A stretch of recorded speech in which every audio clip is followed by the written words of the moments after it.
இடைவிடாமல் ஜெபம் பண்ணுங்க.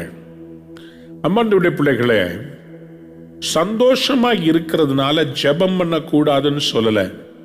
சந்தோஷமா இருக்கணுமா, அது ஆட்டிடியூடு. பட் ஆனால் ஜெபம் பண்ணிக்கிட்டு இருக்கணுமா? எத்தனை பேர் ஆமேன்னு சொல்றீங்க?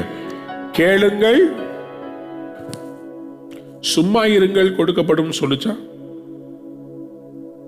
ஆக்சுவலா அந்த கிரேக்க பதம் கேளுங்கள், ஆண்டவர் பேசின அந்த அரேமிக் பாஷைய கிரேக்க மொழியில புதிய ஏற்பாட்டை அவர்கள் எழுதும்போது கேளுங்கள் என்று சொல்லப்படுகிற அந்த இடம் கேட்டுக்கொண்டே இருங்கள் என்கிற அர்த்தம் கொள்கிறது.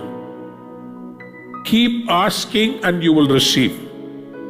It doesn't mean ask and you will receive. It says keep asking and you will receive.